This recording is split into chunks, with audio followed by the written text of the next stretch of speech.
গুরুত্বপূর্ণ আলোচনা পেশ করবেন কেন্দ্রীয় মজলিসে শুরার অন্যতম সদস্য, জেলা জামাতের সম্মানিত সেক্রেটারি, সাবেক ছাত্রনেতা, বঙ্গ ইউনিয়ন পরিষদের সফল সাবেক চেয়ারম্যান জনাব মাওলানা আবুল আল্লামা মোহাম্মদ গোলাম কিবরিয়া মন্ডল। ওনার নির্ধারিত বিষয় সংগঠন সম্প্রসারণ ও মজবুতকরণ। আমি ওনার নির্ধারিত বিষয়ের উপরে আলোচনা পেশ করার জন্য সবিনয় অনুরোধ করছি।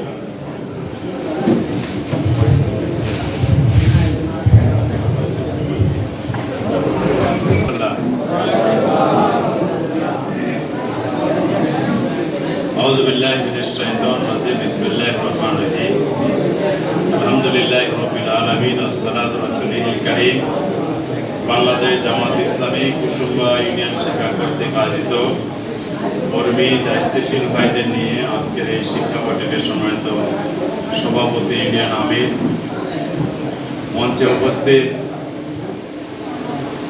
পাঁচবি উপজেলা শাখার সংগ্রামী সেক্রেটারি, কুসুম্বা ইউনিয়নের কৃতি সন্তান সাবেক ছাত্রনেতা আবু সুফিয়ান মুক্তার ভাই সহ ইউনিয়নের বিভিন্ন পর্যায়ে দায়িত্বশীল বৃন্দ, সামনে উপস্থিত কর্মী এবং দায়িত্বশীল ভাইয়েরা, আমার আন্তরিক সালাম, আসসালামু আলাইকুম। আল্লাহ তাআলার দরবারে শুকরিয়া আদায় করছি যে দীর্ঘদিন পরে হলেও ইউনিয়নের কর্মী এবং দায়িত্বশীল ভাইদের নিয়ে শিক্ষা শিবিরে আমরা উপস্থিত হতে পেরেছি, আলহামদুলিল্লাহ। দরুদ সালাম বিশ্ব নবী, সর্বকালের শ্রেষ্ঠ নবী মুহাম্মদ রাসূলুল্লাহ সাল্লাল্লাহু আলাইহি ওয়াসাল্লামের প্রতি। ভাই কেমন আছেন? খাওয়া দাওয়া হয়েছে তো না? প্রচন্ড গরম, গত 2 দিন ধরে রাত্রে গরম, ফজরের পরে ঘুম ছাড়া আর কিছু মন চায় না। সেই ঘুম ত্যাগ করেছেন, এরপরে আবার সকালের যে খাবার চাঁচা ছিলা, যেটা কাটারি চালের ভাত সরসরা ঘাঁটি খায়, তেমন আরো ঘুম ধরবে, তাই না? ঘুম কিছুক্ষণ বন্ধ রাখতে হবে। ঘুমের সাথে এখন আপাতত জিহাদ চলবে 2 ঘন্টা, এরপরে তো ছুটি হয়ে যাবে ইনশাআল্লাহ। শিক্ষা বৈঠক হচ্ছে মাদ্রাসায়, অনেকেই করেছেন ছাত্র সংগঠন বা জামাতে থাকার কারণে, আর অনেকেই নতুন আসছেন। খাওয়া হয়েছে, ওই মোড়ের দোকান আছে, পান খায় আসি, ওইদিকে পিঠ ফেলায় এলাই হচ্ছে। নিয়ম হলো এখান থেকে খাবার যেখানে খাইছেন হলরুম থেকে 20 হাত দূরে গেলেও বলে যেতে হবে। বাংলাদেশ জামাত ইসলামীর 3 দফা দাওয়াত আর 4 দফা কর্মসূচির মধ্যে প্রথম দফা হচ্ছে দাওয়াত ও তাবলীগ, দ্বিতীয় দফা হচ্ছে সংগঠন প্রশিক্ষণ। এই প্রশিক্ষণের আওতায় যতগুলি কাজ চলে, তার মধ্যে আজকের এই শিক্ষা বৈঠকে একটা কাজ। তাহলে যেহেতু এই প্রোগ্রামে আসছেন, এই প্রোগ্রামের পরিচালক দায়িত্বশীল বাদে মোরদ পান খাওয়া যাওয়ার একাই এখতিয়ার নাই, আছে? পান একসময় টিসিটিএসে দেওয়া হতো। আমরা গত একটা প্রোগ্রাম হলো দিনব্যাপী সকল রোকনদের নিয়ে, সেখানেও পান দেয়নি। যারা জানে যে দিবে না, বড় বড় ডিব্বা বান্ধে নিয়ে গেছে। আর সামান্য কিছুক্ষণ খেলাম না, কি হলো? গত 1 মাস তো ধরে সারাদিন খাননি। কেউ এক হাতে পানি ধরে থাকে, আর এক হাতে পান ধরে থাকে, পানি খায়, পানটা খায়, দম নিয়ে ইফতার করে। এরকম লোক আছে, 5 বিবিতেই আছে, আপনাদের মধ্যে নাই, আছে? সময় তো ভাইরা, আমরা এখানে একদম প্রাথমিক পর্যায়ে যারা কর্মী, এমন ভাই আছে কর্মী থেকে সদস্য মানে রোপণ হয়েছে, দীর্ঘদিন দায়িত্ব পালন করে, এমন ভাই আছে। ব্যানারেই লেখা আছে কর্মী ও দায়িত্বশীল। দায়িত্বশীল মানে কি? একজন যিনি কর্মী উনিও দায়িত্বশীল। আমাদের সর্বোচ্চ দায়িত্বশীল তিনি, উনিকে আমিরে জামাত ডাক্তার শফিকুর রহমান, উনিও কর্মী, আপনিও কর্মী। একটু পার্থক্য যে দায়িত্বের পদমর্যাদার কারণে অনেক উপরে আছে, আপনি কুসুম্বাতে আছে। আমরা চাই যে কুসুম্বার লোক ঢাকায় যায়, সমস্যা আছে? জয়পুরহাটে যায়, তাহলে সেই ক্ষেত্রে যাওয়ার ক্ষেত্রে সকলে চয়েস করে যেটা দিবে, দিলেই না যাওয়া যাবে। কি বলেন? কুসুম্বার অধিকাংশ লোকই 5 মিনিট নেতৃত্ব দিচ্ছে না? আপনাদের ভালো লাগতেছে না খারাপ লাগতেছে?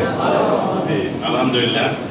এখন যে বিষয়টি আলোচনার জন্য বলা হয়েছে, আমরা একটা ইসলামী সংগঠনের মধ্যে আছি, কি বলেন?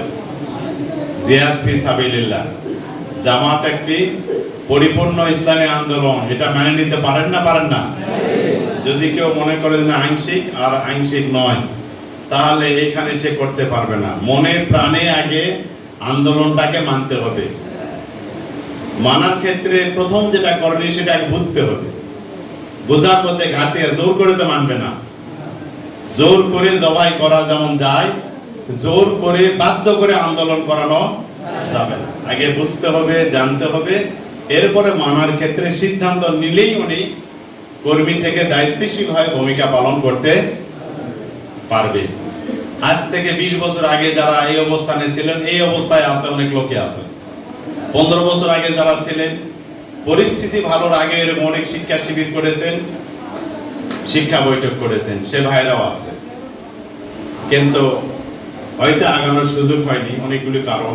নিজের বুঝেরও ঘাটতি থাকতে পারে, পারিবারিক সাংসারিক যে ঝামেলা, কর্মব্যস্ততা, চাকরির ভয়, ব্যবসার ভয়, এলাকার পাতি নেতাদের ভয়, বিভিন্ন কারণেই হয়নি। এই ভয়গুলো তো আর নাই, না আছে? বাংলাদেশ জামাত ইসলামীর গণসংযোগ পক্ষ চলছে। আজকে আনুষ্ঠানিকভাবে কি হবে? শেষ দিন। গতকালকে শহর শাখা জয়পুরহাটে কাশেম ময়দানের সামনে এরকম একটা ক্যাম্প তৈরি করা হয়েছে। এমনি লোকেরা আসে বলতে, কি করতেছেন? জামাতের লোকজন যোগদান করতে। মোটরসাইকেল রাখে, রিক্সাতে নামে, অটোতে নামে, এমনি 100-র অধিক লোক খুঁজে আসে, সহযোগী হয়েছে। আলহামদুলিল্লাহ। বাইতুল আমান মসজিদের সামনে 5 বিবিতে এরকম করেছে। কিন্তু এইরকম যারা খুঁজে আসে করতেছে, তাদেরকে এখন পর্যন্ত অনেক ক্ষেত্রে না করার সংগঠনের চিঠি আছে যে করা যাবে না। চিনা শোনা দাগি লোককে করা যাবে না, এটা কিন্তু সতর্ক রাখা লাগবে। আবার করেই বলবেন যে অত খারাপ একটা দুষ্কৃতিকারী লোক আমি জামাতে ঢুকাইছি, ঢুকে ফেসবুকে দেখে ওইটা এখন ফেসবুক বাণিজ্য হয়ে যাবে, এটাও করা যাবে না। সম্মানিত ভাইয়েরা, বাংলাদেশ জামাত ইসলামী আমরা এই সংগঠন বোঝার ক্ষেত্রে অনেক বই পুস্তক করেছি।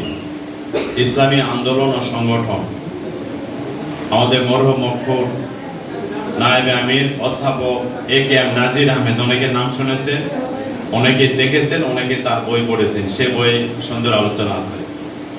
এরপরে ইসলামী আন্দোলন সংগঠন, এরপরে ইসলামী আন্দোলন সংগঠন এতেসাব এবং ইসলামী আন্দোলনে করণীয় শীর্ষক বিভিন্ন ধরনের বই আছে। বিশেষ করে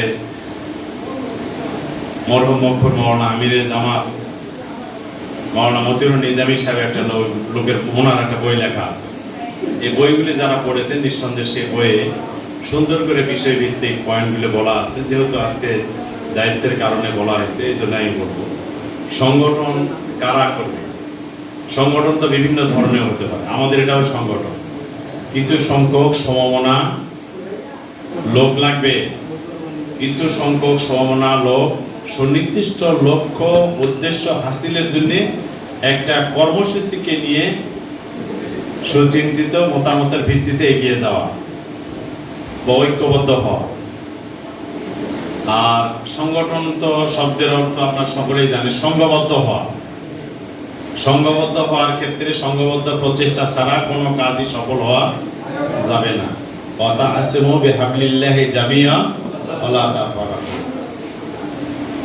তোমরা আল্লাহর রুজ্জকে দৃঢ়ভাবে ধারণ করো। আল্লাহর রুজ্জ কি? মহাগ্রন্থ আল কোরআন, দ্বীন ইসলাম। ঐক্যবদ্ধভাবে ধরতে হবে, বিচ্ছিন্ন হওয়ার সুযোগ, আর বিচ্ছিন্ন হয়ে কোনো সংগঠন হতে পারে না। এই এলাকার যদি 10 জায়গার 10টা লোক 10 জায়গায় থাকে, যদি বলে সংগঠন করব, কোনোদিন একত্র হবে না, বা একত্র কোনো লক্ষ্য উদ্দেশ্য সুনির্দিষ্ট কোনো কর্মসূচি থাকবে না। কিন্তু সংগঠন করব, সংগঠন বললে সেই সংগঠন করা, সংঘবদ্ধ প্রচেষ্টা সফল হওয়া সম্ভব হবে। অবশ্যই একত্র হতে হবে, একত্র হয়ে মন মানসিকতা সমমনাও হতে হবে। সমমনা বলতে কি? আমরা যা করতে চাচ্ছি সেই মত, সেই চিন্তা চেতনার ক্ষেত্রে অবশ্যই 19-20 থাকতে পারে, কিন্তু একমতে ঐক্যমতে পৌঁছতে হবে।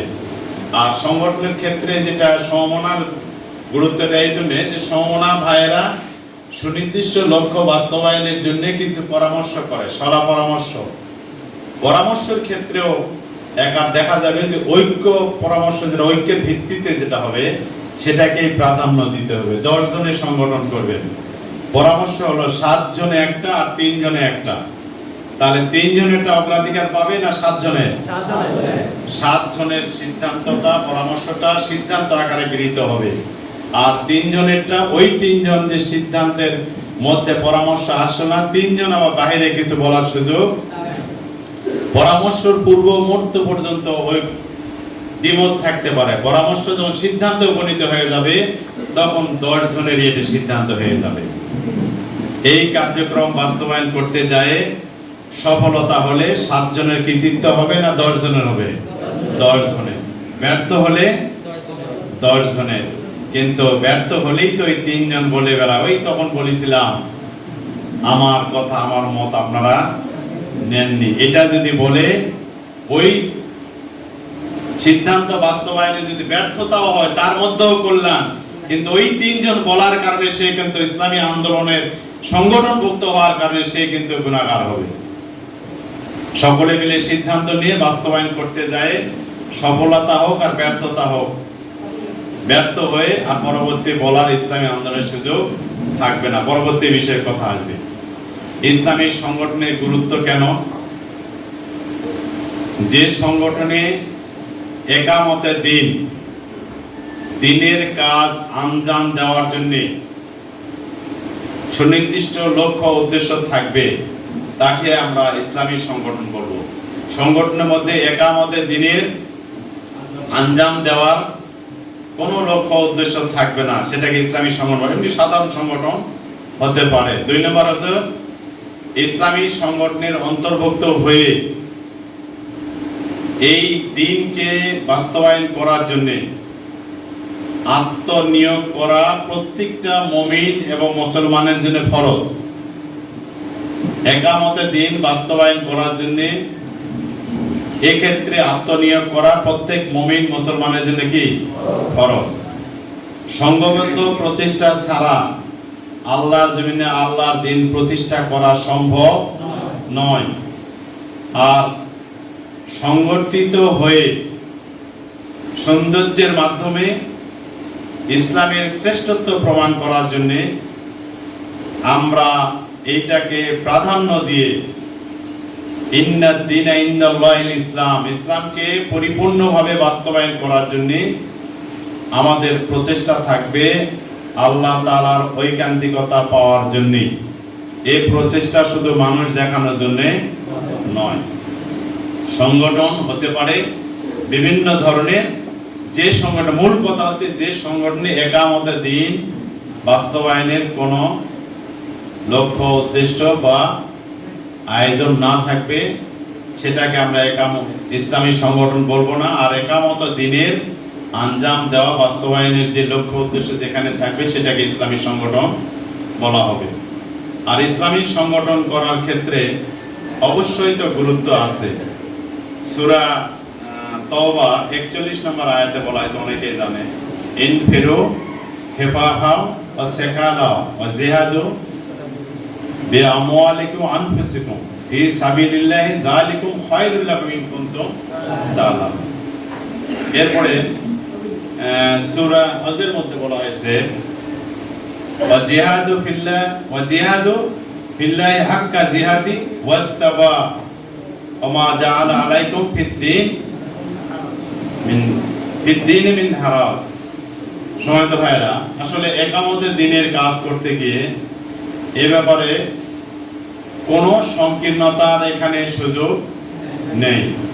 আর একামতে দিনের কাজ করার ক্ষেত্রে আমরা যারা কাজ করি অনেক ক্ষেত্রেই এই বর্তমান পরিস্থিতিতে এখন মনে করেন যে অনেক লোক আসতেছে, অনেক লোক সহায়তা করতেছে বা কাজ করতেছে। আমাদের ইতিমধ্যেই অনেক লোকের মধ্যে যেটা সংকীর্ণতা বলা হচ্ছে, কোরআনে বলা হয়েছে যে এখন এতদিন ছিল না, এতদিন পাইনি, অনেক বিপদ গেছে, আপদ গেছে, আমরা পালে থেকেছি, মামলা খাইছি, আমরা জুলুমের শিকার হয়েছি, আমার ব্যবসা প্রতিষ্ঠান ধ্বংস হয়েছে, চাকরির থেকে বরখাস্ত হয়েছি, গ্রামের অনেক লোকের মাধ্যমে আমি লাঞ্ছিত হয়েছি। এখন এরা আসলো, এখন নিয়ে ভালো ভালো কাজ করে দায়িত্বশীলদের নজরে দৃষ্টিতে এসে দায়িত্ব পালন করা, ভূমিকা রাখা, এরকম অনেক ধরনের আরো কথাবার্তা আছে। সেই ক্ষেত্রে আমরা মনে করতেছি যে আমরা সংকীর্ণতার যে মনোভাব সেটাই অনেক ক্ষেত্রে দু চারজনের দেখা যাচ্ছে, উদার হওয়ার দরকার। সে যদি ভুল বুঝতে পারে, ভুল বুঝে এখন যদি আসে, ভুলগুলি শুধরায় নিয়ে যদি করে, তাহলে আপনার আমার কোনো আপত্তি আছে? না থাকলে তো অবশ্যই হচ্ছে।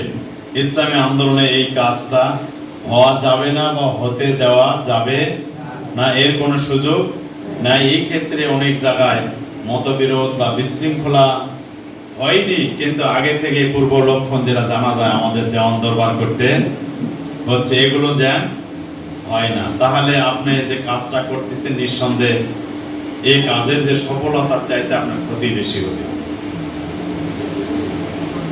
সমান্ত ভাইরা, আসলে ইসলামী সংগঠনভুক্ত হওয়া যে ফরজ আমি আগেও বলেছি, ওয়াতাসিমু বিহাবলিল্লাহি জামিআন ওয়া লা তাফাররাকু আন আকিমুদ্দিন ওয়া লা তাতাফাররাকু ফি, এরপর আল তাকুন মিনকুম উম্মাতুন ইয়াদউনা ইলাল খায়র ওয়া ইয়া'মুরুনা বিল মারুফ ওয়া ইয়ানহাউনা আনিল মুনকার।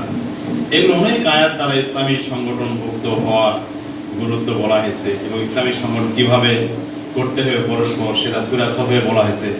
ইন্নাল্লাহা ইউহিব্বুল্লাযীনা ইউকাতিলুনা ফী সাবিলিল্লাহি সাফফান কাআন্নাহুম বুনিয়ানুম মারসুস। এগুলো অসংখ্য জায়গায় বলা আছে। এই জন্য এখন যে মৌলিক বিষয় সেগুলা বিষয়ে একটু বলুন। সংগঠন সম্প্রসারণ বলতে আমরা কি বুঝি?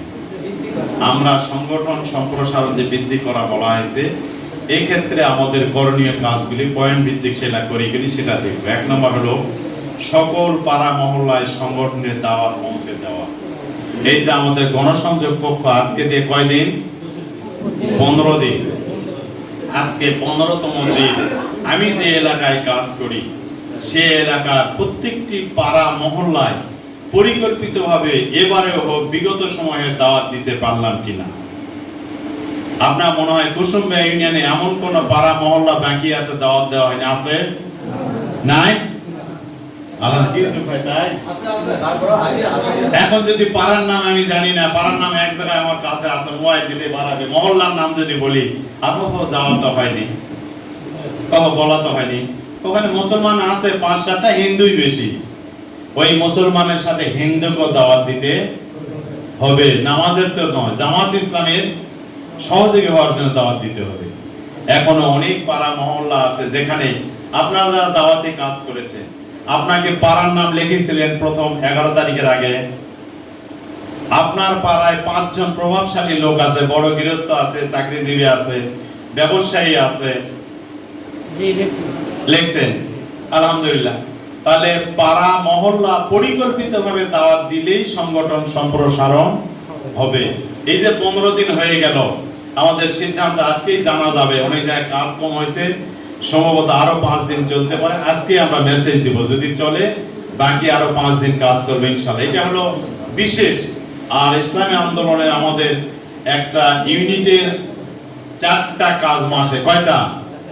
একটা হলো সপ্তাহে একদিন কি হবে? দাওয়াতি গ্রুপ বের হবে। মাসে একদিন দাওয়াতি গ্রুপ বের হবে, সেই গ্রুপেও কাজটা করে নিতে হবে। 2 নাম্বার হলো সকল শিক্ষা প্রতিষ্ঠানের সংগঠনের দাওয়াত পৌঁছা। আপনার এলাকায় যত শিক্ষা প্রতিষ্ঠান আছে সকল শিক্ষা প্রতিষ্ঠানে দাওয়াত দেওয়া হয়েছে? স্কুল, কলেজ, মাদ্রাসা, হেফজখানা, কওমি মাদ্রাসা, বেসরকারি মানে কিন্ডারগার্টেন, অথবা কোনো এনজিওর প্রতিষ্ঠান, অথবা এনজিওর কোনো বড় অফিস, সরকারি কোনো অফিস, এগুলাও একটা শিক্ষা প্রতিষ্ঠান সহ অফিস, এগুলোতে দাওয়াত দেওয়া হয়েছে। আপনাকে যদি বলা হয় আপনার এই কুসুম্বার যতগুলি মাদ্রাসা আছে, যতগুলি হাই স্কুল আছে, যতগুলি প্রাইমারি স্কুল আছে, যতগুলি কওমি মাদ্রাসা আছে, অন্যান্য যত প্রতিষ্ঠান আছে বেসরকারি কিন্ডারগার্টেন, আমার মনে হয় 2-4-5টা ছাড়া অধিকাংশ শিক্ষা প্রতিষ্ঠানে দাওয়াত দেওয়া হয়নি। হয়েছে? তাহলে তো বাকি থাকলো। ওই যে এখন হয়তো বলেনি, কিন্তু 15 বছর যখন ওই প্রতিষ্ঠানে ধার দিয়ে ব্যাগ নিয়ে ফুসফাট 2-4 জন গেছে, যারা জামাত বিরোধী, তারা কোথায় দেখেন গোপন কিবা ষড়যন্ত্র করবে, প্রতিদিন সকালে বাড়ায় আবার আসে। কিন্তু ওই প্রতিষ্ঠানে প্রথম দিন যদি টার্গেট নিয়ে দাওয়াত দিতেন যে আমাদের গণসংযোগ পক্ষ চলতেছে সারা দেশে দাওয়াতি কাজ, ছাত্র ছাত্রী নাই দাওয়াত দিলেন, ওই শিক্ষক শিক্ষিকাদের একত্রে উপস্থিত করে দাওয়াত দিতেন, 15 দিন আমাদের এই কাজ। দেখুন ওই প্রতিষ্ঠানে পূর্ব থেকে আমাদের কিছু লোক আছে, দায়িত্বশীল আছে, রোপণ আছে, কর্মী আছে, কিছু সহযোগী আছে, আবার কিছু নাও থাকতে পারে। কমপক্ষে দাওয়াতের এই দাওয়াতটা দিলে যেটা হতো যে 15 দিনে এই কাজ জামাতের চলতেছে, আর আপনার সন্দেহজনক কোনো খারাপ মন্তব্য করতে পারতো না। অনেক বেসরকারি প্রতিষ্ঠান আছে, এনজিও প্রতিষ্ঠান আছে, তাহলে আমরা দেইনি, এগুলো দাওয়াত আমরা ভবিষ্যতে দিব ইনশাআল্লাহ। কি বলেন? এই যে এত বড় একটা মাদ্রাসা হচ্ছে, এই মাদ্রাসা হয়তো আনুষ্ঠানিকভাবে দাওয়াতই দেওয়া হয়নি। এই মাদ্রাসার লোকেরা এত সচেতন, সাংবাদিকরাও আছে, এই দেখেন ছুটির দিনে পতাকা অর্ধে নিমিতে রাখিছে, মিডিয়া দেখলে 10,000 জরিমানা হবে। জামাতের লোকেরা সতর্ক করে, তাই নাকি? সময় তো ভাইরা। 3 নাম্বার হচ্ছে সংগঠনের পরিস্থিতির বিস্তৃতি করা। সংগঠন যে পরিস্থিতি আছে, পরিস্থিতি মানে ওই লিখিত খালি পরিস্থিতি নয়, সংগঠনের যে পরিচয়টা বহন করে, এই পরিস্থিতিটা সংগঠনের কর্মকাণ্ড যেভাবে হচ্ছে, বিপদ থেকে উদ্ধার হয়ে মুক্ত হয়ে আল্লাহ সুযোগ করে দিয়েছেন, এই পরিবেশে যে কাজ করা হচ্ছে, এই কাজের মধ্যে সম্ভাবনা, সমস্যা, প্রতিবন্ধকতা, প্রতিরোধ, অনুকূল, প্রতিকূল সব পরিবেশ সম্পর্কে সচেতন মহলের কাছে আমাদের কি করা? ব্যক্তিগতভাবে কন্ট্যাক্ট করা, উপস্থাপন করা, বোঝানো। এরপরে 4 নম্বরের সর্বস্তরের শুভাকাঙ্ক্ষীদের কাজে সংগঠনের পরিস্থিতি তুলে ধরা। অনেক শুভাকাঙ্ক্ষী আছে, অনেক সুদী আছে। এবছর কুসুমবার এক জায়গায় ইফতার মাহফিলে গেলাম, প্রতি বছর এই মুরব্বী ইফতার খাওয়ায়, জাকাত দেয়, ওষুধ দেয়। আমার মনে ওই সময় ছাড়া ওই মুরব্বীর কাছে আর কেউ বসেও না। অনেক সুদী শুভাকাঙ্ক্ষী আছে, খালি জাকাত, ওষুধ আর এককালীন টাকা নেওয়া। দেখা গেছে এই পরিবেশ ভালো হওয়ার অনেক সুদী শুভাকাঙ্ক্ষী আছে, যাদের সাথে আমরা আর বসতেও পারিনি, ভালো করে বুঝাতেও পারিনি। ওই 10,000 25,000 দুমন ধান ফিক্সড আছে 10 বছর ধরে। এখন যে আরো বেশি প্রয়োজন, 100 টাকাতে মাত্র আলু ভ্যালিতে 3 পিস গোস্ত দিয়ে ভাত খেলেন, এটা 20 টাকাতে আজ থেকে 10 বছর আগে ছিল না? কারণ 100 টাকা দিয়ে তাও লস হবে। এখন আপনার মধ্যে 100 টাকা নিল লস, তাও লস, হিসাব করবেন। তাহলে এই যে কাজের ক্ষেত্র বেড়েছে, জনশক্তি বৃদ্ধি হয়েছে, টাকার যে আরো খরচ খরচান্ত বৃদ্ধি পাইছে, সংগঠন সম্প্রসারিত হয়েছে, প্রোগ্রাম করতে খরচ বেশি হয়, বেশি জায়গার দরকার, জায়গা নেওয়া হয়েছে, ধমকাধমকি হচ্ছে, কুসুমবার বিল্ডিং হবে। শুধু শুভাকাঙ্ক্ষীদের কাজের সাথে পরিবেশ পরিস্থিতি বুঝে দিলে টাকা বাড়বে না বা কমবে? বোঝার দরকার আছে না নাই? এরপরে 5 নাম্বার হচ্ছে সহযোগী কর্মী বৃদ্ধি, ইউনিট কায়েম। আমাদের সহযোগী বৃদ্ধি করার প্রয়োজন আছে না নাই? যারা সহযোগী ইতিমধ্যে বৃদ্ধি করেছে, সহযোগীর বইগুলো রেখে ইউনিট ভিত্তিক তালিকা করবেন। করেছেন কেউ ইতিমধ্যে? না, যে বাজারে যে মুড়ি নিয়ে গেছে শেষ হয়েছে ওই দোকানে রাখে আছে। আমাদের ব্যস্ততা, যে গ্রামত গেছি শেষ, বই থুয়ে দাও, দোকানটা তোমার কাছে তো কিছুদিন পর দেখবেন যে ওটা ছেড়ে ছেড়ে মশলা বিক্রি করে শেষ। ঠিক না বেতে? জেলা মুড়ি ব্যবহার করেছেন, আপনাদের সংগ্রহে কার কার আছে শুনি তো? এই এতগুলা লোকের মধ্যে 4-5 জন হাত তুললে যে মুড়ি সংগ্রহ আছে। মুড়িগুলা কোথায় আছে? মুড়িগুলা অফিসে রাখতে হবে এবং সেইটা তালিকা করতে হবে। সেখানে তালিকা করে বাছাইকৃত লোকদেরকে নিয়ে সেখানে কর্মী করা, সংগঠনে আগায় নেওয়ার চেষ্টা করতে হবে। অদূর ভবিষ্যৎ নয়, খুব দ্রুতই সফটওয়্যারের মধ্যে আসবে। কুসুমবার একটা সহযোগী সদস্য হয়েছে, এখানে নির্দিষ্ট কোডে দিলেই সে বুঝবে বাংলাদেশের যে কোনো এক জায়গাতে অমুক জায়গা আব্দুর রহিম নামে একজন সদস্য আছে জামাতের সহযোগী। কি বলেন? এই জন্য তালিকাগুলো সংগ্রহ করে রাখবেন। এরপরে কর্মী বৃদ্ধি, পরিকল্পিতভাবে কর্মী বৃদ্ধি করতে হবে, ইউনিট কায়েম করতে হবে। যেখানেই একটা এলাকায়, নতুন এলাকায় দিয়ে সহযোগী বৃদ্ধি হলো, সেখানেই কিছু সহযোগী নিয়ে প্রাথমিকভাবে একটা ইউনিট কায়েম করবেন। যে 5-7 জন দিয়ে একটা কমিটি হয়ে গেল, এখানে বৈঠক হবে। সেই কমিটি হয়ে গেলে সেই ইউনিট কায়েম হলে নাম কি হবে? দাওয়াতি ইউনিট। দাওয়াতি ইউনিট হয়ে গেল।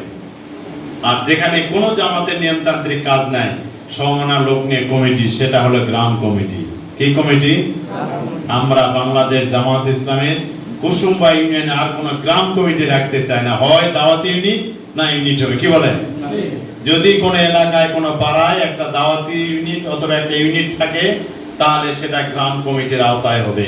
গ্রাম কমিটি নামে আর কিছু থাকবে না ইনশাআল্লাহ। সব এলাকা কি হবে? ইউনিট হবে। অথবা এই ইউনিয়নের 22টা 24টা যদি গ্রাম থাকে 24টাই কমিটি থাকবে, একটাও বাদ থাকবে না ইনশাআল্লাহ। এরপরে পয়েন্ট হচ্ছে সংগঠন সম্প্রসারণের করণীয় কিছু বিষয়। করণীয় বিষয় 1 নম্বর হলো পরিকল্পনা গ্রহণ। সম্প্রসারণ যেখানে করবেন সেখানকার পরিকল্পনা গ্রহণ করতে হবে। 2 নম্বর হলো পরিকল্পনা বাস্তবায়নের পদক্ষেপ। যে এলাকায় সম্প্রসারণ করবেন ওই এলাকার ধরেন একজনও লোক আমাদের নাই ওখানে, সব অন্য দলে অথবা সহযোগী সমর্থক হয়েছে এটা জানাও নেই, তাহলে সেই এলাকায় প্রথম ভাবে কাজ করতে হলে কি হবে, 1 2 দায়িত্বশীলকে ওই পাড়া এলাকার জন্য নিয়োজিত করতে হবে। ভাই এটা দেখবেন আপনি, কি বলেন, দেখে কাজ হলে সেখানে খুঁজে বের করা কোন লোকটা জামাত করতে চায়, কাকে আগে ধরা যায়, কোন আত্মীয় স্বজন আছে কিনা, কোন চাকরিজীবী লোক আছে কিনা, কোন শিক্ষক আছে কিনা, খুঁজে 2-1 জন প্রথমে বের করতে হবে। তার বাড়িতে যাতায়াত শুরু হবে, সেখান থেকে দাওয়াত শুরু হবে, জামাত করা কার্যক্রম শুরু হবে। কিন্তু হঠাৎ করে যাবে ওই এলাকায় একটা লোককে দায়িত্ব দিবেন, দায়িত্বশীল বানাবেন, এমন পাওয়া যাবে? তাহলে বাহির থেকে আপনাকে একটা লোক খুঁজে বের করার জন্য একজন প্রতিনিধি নিয়োগ করতে হবে। এরপরে জনশক্তির দাওয়াতে কাজের মেজাজে, জনশক্তিকে দাওয়াতে কাজের মেজাজে গড়ে তুলতে হবে। দাওয়াতে কাজ করা কি ফরজ। বিসমিল্লাহির রহমানির রহিম। ওমান আহসানু কাওলাম মিম্মা দাআ ইলাল্লাহ ওয়া আমিলা সালিহান ওয়া ক্বালা ইন্নানি মিনাল মুসলিমিন। আল্লাহ স্বয়ং নিজেই বলতেছে তার কথার চাইতে আর কার কথা অতি উত্তম হতে পারে, যে মানুষকে আল্লাহর পথে আহ্বান করে, নেক আমল করে এবং মুসলমান হিসাবে পরিচয় দেয়। সম্মানিত ভাইরা, এরপরে এটা 4 নম্বর হলো যোগ্য দায়িত্বশীল বাছাই করা। সংগঠন সম্প্রসারণের বিষয় হচ্ছে যোগ্য দায়িত্বশীল হিসেবে বাছাই করা। এক্ষেত্রে শুধু চাকরিজীবী, শিক্ষিত, ধনাঢ্য দেখলেই হবে না। এখানে স্বল্প শিক্ষিত হতে পারে, কম আয়ের, মধ্যম মানের লোকও হতে পারে, কিন্তু আন্তরিক, পরিশ্রমী, সাংসারিক সকল কাজের পরেও সংগঠনের কাজটাকে গুরুত্ব দিয়ে সে করে। অনেক ব্যক্তি আছে নিজের ব্যক্তিগত চাকরি, ব্যবসা, কৃষি, আদার যে কাজ করে, সকল কাজ করার পরে মন চাইলে একটু সময় দেয়, তাকে আমরা যোগ্য অনেক সময় মনে করি না। যিনি সকল কাজে ইসলামী আন্দোলনের সাফল্যের শর্তাবলী বইয়ে ব্যক্তিগত গুণাবলী 4 নম্বর পয়েন্ট বলা হয়েছে, দিনই হচ্ছে জীবনের উদ্দেশ্য। মুসলমান হিসাবে দিনই হচ্ছে জীবনের উদ্দেশ্য। ইসলাম প্রতিষ্ঠা করার যদি আমাদের দায়িত্ব হয়ে যায়, এটা যদি মেনে নিতে পারি, মনের প্রাণে গ্রহণ করি, তাহলে দিনের কাজটা আগে প্রাধান্য পাবে, তারপরে অন্য। তবে বৈরাগী হয়ে নয়, সংসার, পরিবার, পরিজন, চাকরি বাকরি সব সারে সারাদিন খালি ঘুরবে, খালি দিনে। আর দিনের পাগল পাড়া কিছু লোক লাগবে এবং এখনো আছে, বিধায়ী সংগঠন চলছে, কিন্তু সব সারে বিসর্জন করে কিন্তু আবার সংগঠন করা যাবে না। এরপরে সর্বস্তরের জনশক্তিকে সাংগঠনিক দক্ষতায় বৃদ্ধি করা। যেখানে কাজ করবেন, লোক আসবে, তাদেরকে সেখানে কাজ দিয়ে কাজ উদ্বুদ্ধ করা, কাজ বুঝে নেওয়া, কাজ শেখা, কাজের ক্ষেত্রে মনোযোগী করা, এগুলো হলো দায়িত্বশীলের কাজ। যদি বুঝে, একটা লোক যদি বুঝে যায়, তাহলে দেখবো ওই একটা লোক এই এলাকাকে ঘিরে পাগল করে ফেলবে। আর সব লোক যদি তাদের থাকে, কখন আসবেন, অনেক দলবল নিয়ে করলেন, বিকালে খায় চলে আসেন, আবার না ওই যে আপনারা যে ঘাটে গেছেন, সব ঘাটা হয়ে গেছে, ওই ঘাটা নিতে বসে আছে, এক সময় ঘুলিগুলা তলে পরে আবার টলটলা হয়, আবার অন্য লোক কি করবে, আবার ঘোলা করবে। ওই ঘুলিতে সবাইকে ঘোল করা লাগবে, কি বলেন, কাজ বন্ধ থাকবে না। এরপরে মান উন্নয়নের জন্য ধারাবাহিক প্রোগ্রাম। যে এলাকায় কাজ করবেন, সংগঠনের লোকজন সংগঠনভুক্ত করবেন, সেখানে এই মান উন্নয়নের প্রোগ্রামের ধারাবাহিক অব্যাহত রাখবে। ইউনিটের 4 প্রোগ্রামের একটা প্রোগ্রাম আছে কি, তারবিয়াতি বৈঠক নাই? তারবিয়াতি বৈঠক কি হয়, প্রশিক্ষণ। সেখানে কোরআন হাদিস শিক্ষার ব্যবস্থা আছে, সেখানে মাসালা মাসাইল শিক্ষার ব্যবস্থা আছে, সেখানে দোয়া দরুদ পড়ার শিক্ষার ব্যবস্থা আছে, সেখানে দার্সের ব্যবস্থা আছে, সেখানে অনুশীলনের ব্যবস্থা আছে। যদি সেই প্রোগ্রাম ফলপ্রসূ হয় তাহলে সাধারণ লোক সেখানে আকৃষ্ট হবে যে না জামাতের মাধ্যমে মাসলা মাসাইল শেখা যায়, দোয়া শেখা যায়। অনেক লোক কামেল পাস শরম পাবেন না। সেই দিন গেছে কয় ইনফাক ফি সাবিলিল্লাহর উপর একটা আয়াত বলেন, তো জানি না, তো পর্দার উপর আয়াত জানা নাই, বুঝেননি? জিহাদ ফি সাবিলিল্লাহ কাজ করা লাগবে জানা নাই। একটু ফোন ধরে অফিসের দিতে কি হচ্ছে, হ্যাঁ ঘুম প্রথমে বলেছি তো ঘাটি ভাত চাঁচা চালের ভাত, ঘুম ধরেছে ভাই, ঘুমান না। কাশ না আমার ওয়াজের মধ্যে কান্না কাটি নাই, মানে ভক্তি যে আসবে এটা আপনাদের না, এটা চাঁচা ছিল কথা, সংগঠন করবেন তারই কথা। কান দালে অবশ্য কান দিবেন এখনই। মুক্তার ভাই কান দেয়নি? হ্যাঁ মুগ্ধরিয়া কান দাচ্ছে না, চাঁচা করতে সমান্ত ভাইরা, জনশক্তির প্রশিক্ষণের আওতায় না নিয়ে আসলে, জনশক্তি সংগঠন করে যদি মনের খোরাক কিছু না পায় তাহলে আসবে না। সময় কম, উদাহরণ দেওয়ার টাইম নাই। এবারও রোজার মাসে দেখলাম যে আমাদের পল্লী বিদ্যুৎ আমাদের গ্রামের থাকে ঈদেতে আসছে, কিস্তি তুলে চিল্লাতে আসছে শিখার জন্য। কি শিখবেন? বাবা দোয়া শিখায়, নামাজ সহিভাবে শিখায়, তারপর কোরআন শিখায়, কয় না খালি ওই ছোট সূরাগুলো মুখস্থ করা, কোরআনের দাস দেয়, কয় না হাদিস, হাদিস না ফাজাইল আমল তো আছে বা ওটাতেই শিখায়। কিস্তি তুলে ওই লোক আসছে। কিস্তি তোলা জায়েজ না না জায়েজ? তাহলে ওই লোকটা তো জানেই না যে সুদের উপরে কিস্তি নিয়ে দোয়া দরুদ শিখবে আছে। একটা ভালো কাজের জন্য আসছে কিন্তু না জায়েজ একটা কাজ করে। আর আমাদের তারবিয়াতি বইটা আমাদেরই আছে। যদি কোয়া হয় অনেক আলামওয়ালা জাননেওয়ালা হাঁটা হাঁটাটা ছেলে গেছে, টাইমে ফরজ কয়টা, এই কালকের আগা দিনে কোনটা হয়েছে, কামেল পাস কয়েছে না, প্রশ্ন করে অবাক হয়ে গেলাম। তো গড়গড়া কুলি করা তিনটা, কিন্তু মানে প্রথমেই গড়গড়া কুলি করা, তাই তারপরে মানে উলট পালট। বুড়া হয়ে গেছে, জানাজার দোয়া পারে না, বুড়া হয়ে গেছে, দোয়ায় কোনো জানে না। মসজিদে ইমাম সাহেবরা হাফসে গেল, হাসরের শেষ দিন আয়াত পড়ে পড়ে ধরলে পারে না, দাওয়াতের আয়াত পারে না। যাই হোক, এটার জন্য এটা মৌলিক কথা না। ওযুর ফরজ, নামাজের আরকান আহকাম, তো 13টা, কিন্তু কোনটা 7টা হবে কোনটা 6টা হবে এটা বলা পাবে না। কিন্তু বলতেছি আপনি একটু গোনেন, এবারে কোনটাকে আমি বলি আপনি গোনেন, তার মানে উনি বলবে আমার গোনা লাগবে। তাহলে এই যে এই শিক্ষাগুলো হাসির জন্য নয়, এই শিক্ষাগুলাই তারবিয়াতি বৈঠকে আছে। কোন বৈঠকে? তাহলে যে শিখান তাহলে সাধারণ আকৃষ্ট হবে না, সে প্রভাবিত আমরা করি না। খালি কর্মী বৈঠক, রিপোর্ট রাখিস না কেন, ইয়ামত দেশ না কেন, টাকা আসলে আসিস না কেন, এভাবে জামাত ইসলামী হবে না। হয় ভালো কর, না সরে কর। এই তো শিকারও কিছু লাগবে, মনের খোরাক লাগবে, যেখান থেকে জানতে পারবে, বুঝতে পারবে। জানা বুঝা একবার মানে গেলে, মনত বসে গেলে পাগল হয়ে যাবে। আর সবসময় চাচা ছিলা বলবেন, করা বলবেন, ওই মনতে মানতেও পারে না, বুঝেও না, থাকবে ইনকাই সারা জীবন, কিন্তু কাম হবে না, কাম ভালো হবে না। এই জন্য এগুলো করতে হবে, তাছাড়া সংগঠন মজবুত হবে। এরপরে প্রশিক্ষণ প্রোগ্রাম যেটা বললাম হতেই হবে। চেইন অফ লিডারশিপ তৈরি, যেখানে সংগঠন হবে সেখান থেকে একজন দায়িত্বশীল, পরবর্তী একজন ইউনিট সভাপতি আছে, উনি নাই, অসুস্থ হলো, মারা গেল, অন্য জায়গায় গেল, বড় দায়িত্বশীল হলো, পরের বছর যেন আবার একজন ইউনিট সভাপতি করার মতো লোক থাকে। এই তৈরি করার দায়িত্ব হলো প্রধান যে হিসাবে, তারই দায়িত্ব। উনি যেন মনে করেন না যে না আমি হলো আমার চেয়ে ভালো হতে সামনে বারে ইউনিয়ন আমি আছে, ওকে ঘোষণা দেয় নাকি।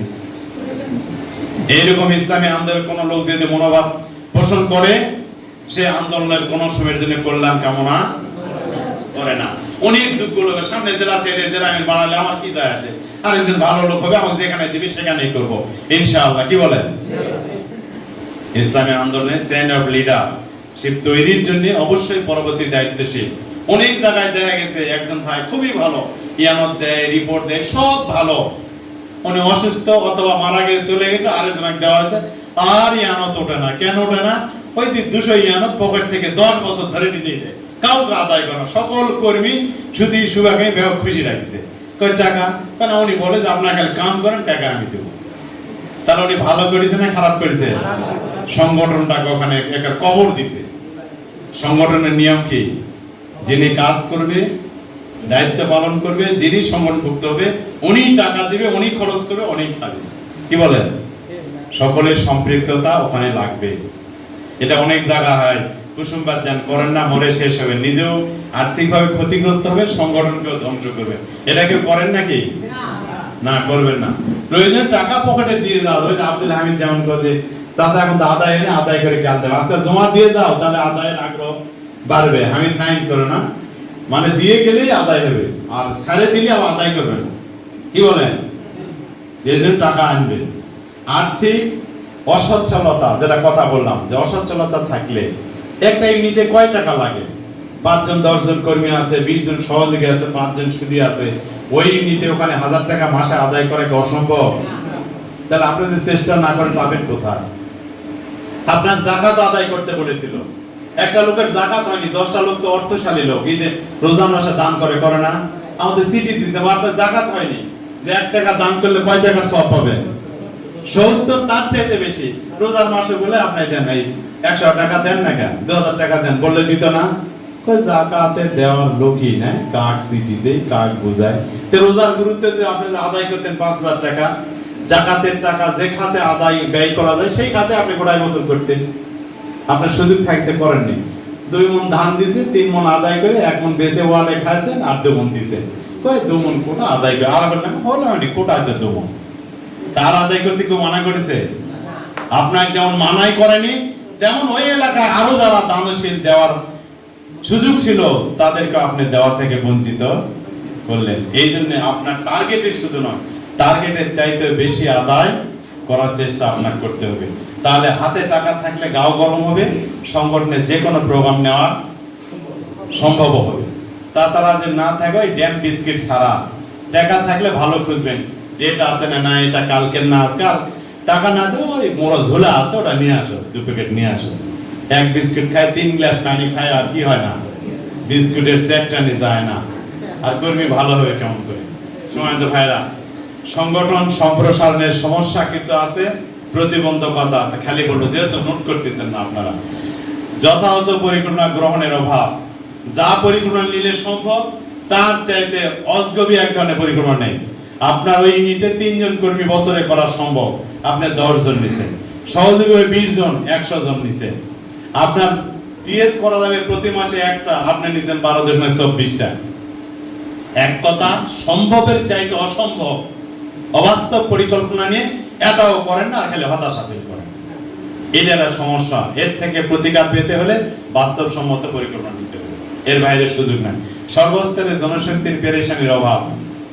সকল জনশক্তিকে একই সাথে কাজ করার চেষ্টা করতে হবে। নিজেই খবর দেয়, নিজেই বিছনা নিয়ে আসে, নিজেই ঝাড় দেয়, খাতা কলম উনি লেখে, উনি নাস্তা কিনে, আবার বসেতে যজ্ঞে দৌড় মারে, পানি নিবে উনি। তার মানে কি?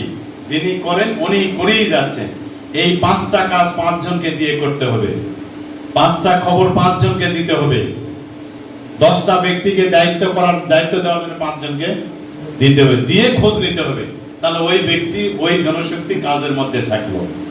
একাই যতই সুযোগ থাক, একাই করলে সেখানে একটা সুসংগঠিত সংগঠন হতে পারে। দক্ষ জনশক্তির সংকট। কাজ দিলে দক্ষতা বৃদ্ধি পাবে, কাজ দিলে যোগ্যতা বাড়বে, কাজ দিলে তারপরে বোঝা যাবে যে এনার মধ্যে প্রতিভা আছে না নাই। কাজ না দিয়ে, কোনো কিছু না দিয়ে, না করে আপনি তার দক্ষতার পরিচয় কোথায় থেকে দিবেন? এই জন্য চেষ্টা করবেন। আগ্রহ উদ্বেগের অভাব। আগ্রহ এবং উদ্বেগ বা উদ্দীপনা যাই বলেন, আগ্রহ তো তখনই হবে যখন আমরা আগ্রহ সৃষ্টির যে সমস্ত উপকরণ সেগুলো দিতে পারবো না, তখন তো হবে না। ভাই, আপনাকে কর্মী বৈঠক হবে, অর্থ সহায়তা তেলাওয়াত করা লাগবে, কর্মী বৈঠক হবে, অথবা ওই বিষয়ের উপর আপনাকে একটা বক্তব্য দিতে হবে। অমুক জায়গায় একটা কর্মী বৈঠক হবে, আপনি যাবেন। অমুক জায়গায় সাধারণ সভা হবে, আপনি অমুকের সাথে যায়, আপনিও বক্তব্য দিবেন। অমুক ব্যক্তিদেরকে এখানে নিয়ে আসবেন। এগুলো কাজ দিলে আগ্রহ হবে, উদ্দীপনার সাথে সে কাজটা উৎসাহের সাথে কাজ করবে। এরপরে দাওয়াতি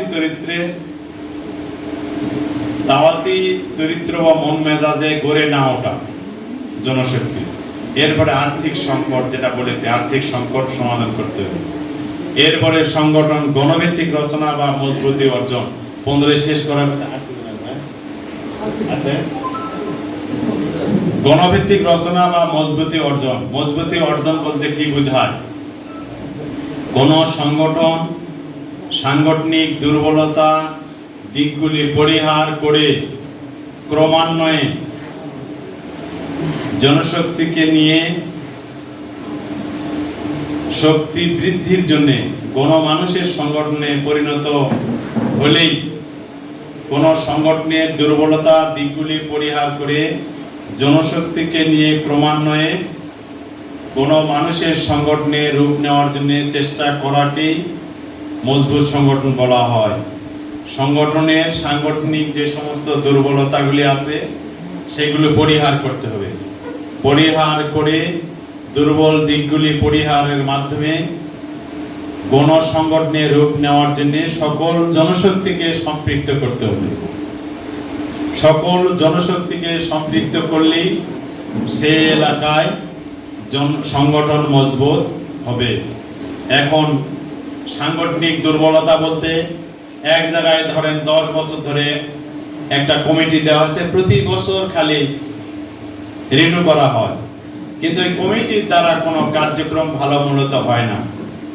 সভাপতি হইতে প্রভাবশালী বা কোনো চাকরিজীবী, কোনো সম্মানী ব্যক্তি শরমে সরা যায় না, সেক্রেটারি বদলা যায় না, অথবা সভাপতি বড় মানুষ, সেক্রেটারি ছোট মানুষ, তাকে ডিঙ্গে কাজ করতে পারে না, কর্মীদের মধ্যে ঐক্য থাকে না, বৈঠক নিয়মিত হয় না, সংগঠনের কোনো মেসেজ দিলে সেটা পরিপূর্ণভাবে পালন হয় না, সেখান থেকে সংগঠনের ঊর্ধ্বতন কোনো প্রোগ্রামে যুক্ত হওয়ার ক্ষেত্রে খুবই দুর্বলতা, অনেকগুলি বিষয়ের সংমিশ্রণে যে সমস্ত দুর্বলতা থাকে এগুলো চিহ্নিত করে পরিবর্তনের জন্য কর্মকৌশল অবলম্বন করা এবং সকল জনশক্তিকে জনসম্পৃক্ত করা।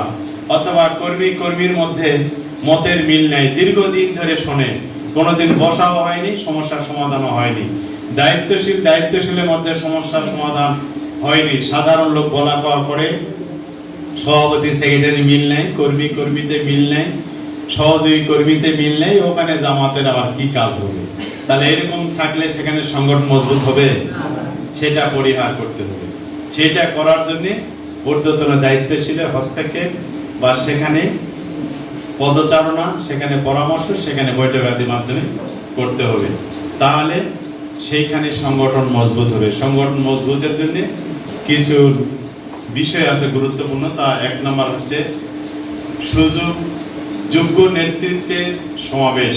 অনেক যোগ্য লোক আছে, তাদেরকে কমিটি, কাজ, কর্ম, অন্যান্য সকল বিষয়ে একসঙ্গে সম্পৃক্ত করা। যোগ্য লোক বাদ দিয়ে অযোগ্য লোকদেরকে দায়িত্ব দেওয়া বা কোনো কাজ করে নেওয়ার চেষ্টা করাটাও একটা মজবুত সংগঠনের লক্ষণ হতে পারে না। 2 নম্বর হলো নবীনদের সম্পৃক্ত করা। বাংলাদেশ জামাত ইসলামীর কিছু কিছু সমস্যা 2-1 জায়গায় ছোটখাটো হয়, এটা কিন্তু সমস্যা নয়। জামাতের মধ্যে যুব বিভাগ কতদিন থেকে চালু হয়েছে বলতে পারেন? 2048 জামাতের ভীষণ আছে না? 2048 সালে জামাত এককভাবে রাষ্ট্র ক্ষমতায় যাওয়ার জন্য 30 সালা পরিকল্পনা গ্রহণ করেছে। 2018 সালে সেই পরিকল্পনার সময় যুব বিভাগ নামে একটা বিভাগ খোলা হয়েছে। এখন যুব বিভাগের যুব লোকেরা বলে যে বয়স্কদের সাথে তো মিল হয় না। যুবক যে ভাইয়েরা আছেন তারা কি আজীবন জামাত ইসলামী যুবক থাকবেন? যারা এখন বৃদ্ধ আছে তারা কি ওই শুরু থেকে বৃদ্ধ ছিল? তাহলে জামাত ইসলামী যে ভাইয়েরা করেন মনে প্রাণে ভালো করে বুঝে নেবেন, জামাত কখনো এককভাবে বৃদ্ধ হবে না, আর কখন বৃদ্ধ ব্যতীত যুবক করার সম্ভব হবে না। এই যুবকরা একসময় সামনে যাবে, বৃদ্ধ হবে, আবার যুবক আসবে। যুবক এবং প্রবীণ মিশ্রণেই জামাত চলবে। এখন প্রবীণদের সাথে মিশ্রণ করেই কাজ করতে হবে। এই কাজের ক্ষেত্রে কিন্তু সমস্যা হয়নি। পরামর্শ এবং সহযোগিতা নিয়ে কাজ করলে সেই কাজটা করা সম্ভব হয়েছে। এবং যুবক এবং বৃদ্ধ বলেন, প্রবীণ বলেন, বয়স্ক বলেন, যেভাবেই বলেন না কেন, তাদের সংমিশ্রণেই কিন্তু জামাত ইসলামী চলবে। এটাকে চলার ক্ষেত্রে যত প্রকার প্রতিবন্ধকতা আছে সব রোধ করে কাজ করতে হবে ইনশাআল্লাহ।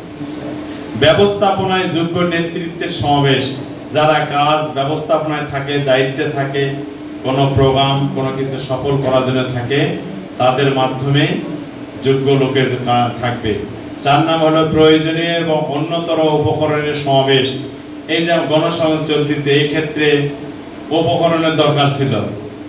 সহযোগীর জন্য সহযোগী ফরম, পরিচিতির জন্য পরিচিতি ফরম আছে, পরিচিতি বই আছে, অন্যান্য দাওয়াতি উপকরণ বই আছে, তাফসিরের সেট আছে, বিভিন্ন ধরনের উপকরণ, বিভিন্ন স্লোগানে স্টিকার থাকতে পারে।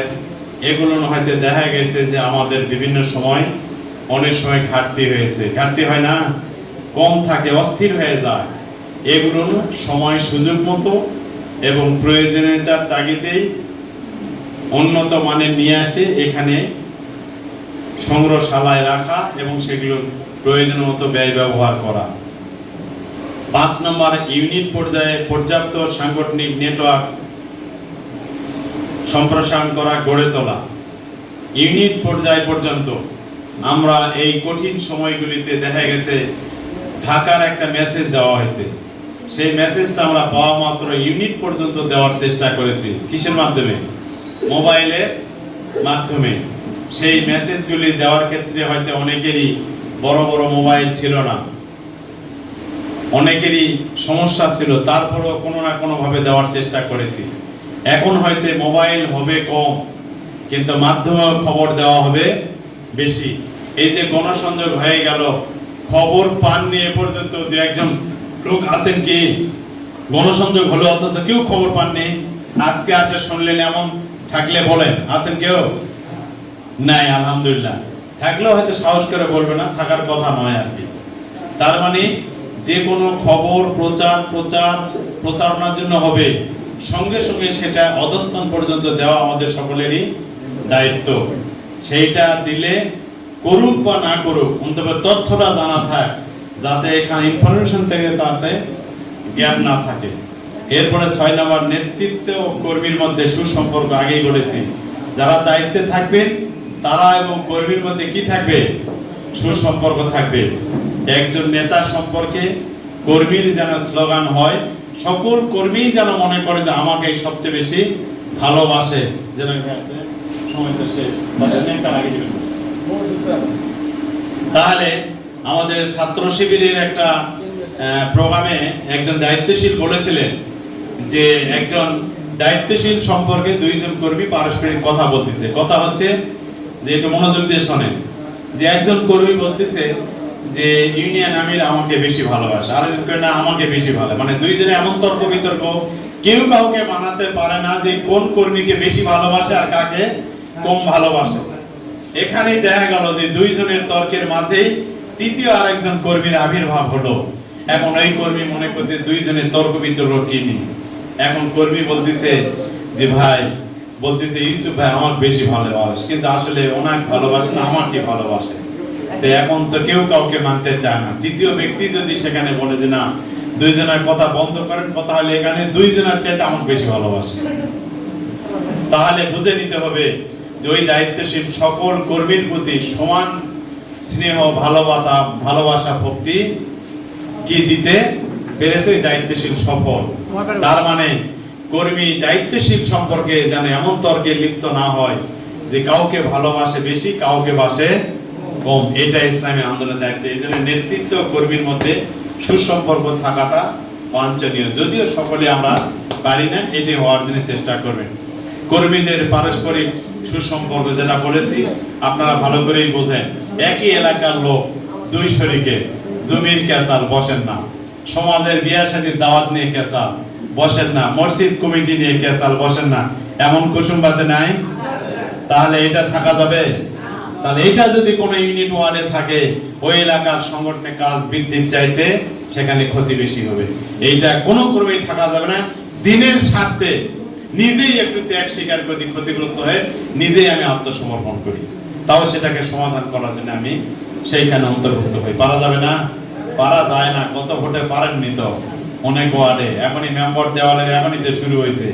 এবছর আরো এরকম শুরু হতে আমরা কুসুমবা ইউনিয়নে দিব ইনশাআল্লাহ। কি বলেন, হবে নাকি? না ইনশাআল্লাহ। এই যে কাশেম মেম্বার বলেছে যেহেতু হবে না এবারে। 8 নাম্বার, ভারসাম্যপূর্ণ বহুমুখী তৎপরতা থাকা। সবকিছু ভারসাম্য রেখে বহুমুখী তৎপরতায় সংগঠন থাকবে।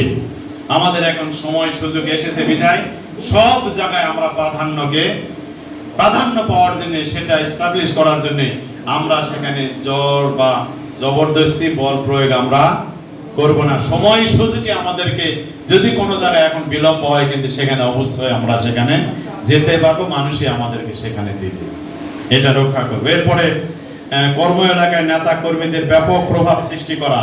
একটা বাইরের লোক আসে একটা প্রতিষ্ঠানে চাকরি করে, আপনি এক জায়গায় চাকরি করেন, জামাত করেন, নেতা আপনি, সেই প্রতিষ্ঠান সেই এলাকায় আপনার কোনো পরিচিতি নাই। আপনি এই গ্রামে বাস করেন, সালাইপুরে ব্যবসা করেন, এখানে নেতা, আপনার বাজারে কোনো সংগঠনে পরিচিতি, আপনার কোনো প্রভাব নাই। সংক্ষেপে বোঝানোর চেষ্টা করছি, আপনি যেখানে নেতা, কর্মস্থল সেই এলাকার মানুষ আপনাকে যেন সেই প্রভাবশালী একজন নেতা হিসাবে মনে করতে পারে। ওই প্রতিষ্ঠানে প্রভাব দেখাতে হবে, ওই মহল্লায় থাকতে হবে, ওই ব্যবসায় এলাকায় থাকতে হবে। এটা করার ক্ষেত্রে কিন্তু অনেক কিছু ত্যাগও স্বীকার করতে হবে, অনেক কিছু মেনেও নিতে হবে। এই জন্য বলা হয়েছে, এক জায়গায় নেতা হয়ে আরেক জায়গায় ভিজা বিড়াল হয়ে থাকার চাইতে আপনি নেতা, কর্ম এলাকায় আপনার ব্যাপক তৎপরতা থাকবে। ওখানে যান, মানুষ বলে এই লোকটা জামাতের নেতা, অমুক জায়গায় নেতা, এখানে আসতে এখানে নেতৃত্ব দিচ্ছে একজন সৎ লোক, তাই না? কারণ এই জন্য মসজিদ, মাদ্রাসা, সমাজের সতুন, এগুলার ক্ষেত্রে জামাতের লোক যদি খোঁজে, তাহলে বুঝবেন যে ওই এলাকার মানুষ ওই মানুষটাকে ভালো হিসাবে বুঝেছে, ওই মানুষটি ভালো হিসাবে সেখানে পরিচিতি লাভ করেছে। আর যদি না হয় তাহলে এটা সম্ভব নয়। এরপরে স্মরণ রাখতে হবে মজবুতের জন্য 4-5টা পয়েন্ট যেটা আছে। এখানে 1 নম্বর হলো চিন্তার ঐক্য, যে এলাকায় কাজ হয় সকলের চিন্তার ঐক্য থাকবে। 2 নম্বর হলো সময় উপযোগী সিদ্ধান্ত গ্রহণ করতে হবে। 3 নম্বর হলো জনশক্তির মানের ক্রমান্বয়ে বৃদ্ধি আনতে হবে, বায়তুল মাল বৃদ্ধির চেষ্টা অব্যাহত রাখতে হবে, সংগঠনের অভ্যন্তরীণ পরিবেশ সুস্থ রাখতে হবে। যেখানে মজবুত করবেন এই কয়টি চিন্তার যদি ঐক্য না থাকে, সংগঠন মজবুত হবে না। এখানে একটা কথা বলবেন, ওখানে যারা একটা হবে না। 2 নম্বর সময় উপযোগী সিদ্ধান্ত গ্রহণ, জনশক্তির মানের বৃদ্ধির চেষ্টা করা, বায়তুল মাল বৃদ্ধি করা, সংগঠনের অভ্যন্তরীণ যে পরিবেশ সেটাকে সুস্থ রাখতে হবে। যতই ভালো করে আমল যদি ভালো না হয়, তাহলে সব যেমন বরবাদ হবে। এখানে সংগঠন যতই ভালো করতে চান, চিন্তা এবং ভিতরে যে সুস্থতা না থাকে, সংগঠন সেখানে মজবুত এবং টিকসই হতে পারে না। আমরা সকলেই চেষ্টা করে এই সংগঠন সম্প্রসারণ করার জন্য, মজবুত করার জন্য, কোন সংগঠনের রূপ দেওয়ার জন্য জামাত কর্মী মানেই সমাজকর্মী, সেই ভূমিকায় অবতীর্ণ কর্মী, রোকন, সহযোগী যা আছে সবাই আমরা হব। সামাজিক কর্মকাণ্ড, মানব কল্যাণের জন্য কাজ ছাড়া মানুষের কাছে গণসংগঠনের রূপ নেওয়া সম্ভব নয়। মানুষের সাথে সম্পৃক্ত হয়ে আন্দোলনকে আগায় নিতে হবে। মানুষ, জনগণ নাইতে এই সংগঠনের বড় বড় বৈঠক করে বেশি বেশি জনশক্তি তৈরি করে লাভ নাই। গণমানুষের রূপ নিতে হলে গণমানুষকে সম্পৃক্ত করতে হবে। আল্লাহ তাআলা আমাদের সবাইকে সম্পৃক্ত করে সংগঠনকে মজবুত করে আগামী দিনের সম্ভাবনা যেটা, সেটাকে কাজে লাগার জন্য জামাত নিয়ে, জামাত ইসলামের যে ভাবনা আছে, জনগণের যে ভাবনা, যে চিন্তার ঐক্য হতে যাচ্ছে, এইটাকে আমাদের প্রাধান্য দিয়ে আমাদের কাজ করতে হবে। এদেশের মানুষ আগামী দিনে ইসলামী আন্দোলনকে প্রতিষ্ঠিত করে জামাতের মাধ্যমে দেশ পরিচালনার যে স্বপ্ন দেখছে, সেই স্বপ্নটাকে বাস্তবে রূপ দেওয়ার জন্য আমাদের অনেক ত্যাগ স্বীকার করতে হবে। ত্যাগ এবং অনেক দক্ষতার মাধ্যমে আমরা সংগঠনে এগিয়ে নিয়ে যাবো। সকলে সুস্বাস্থ্য দীর্ঘায়ু কামনা করে কথা শেষ করছি। আসসালামু আলাইকুম। প্রশ্ন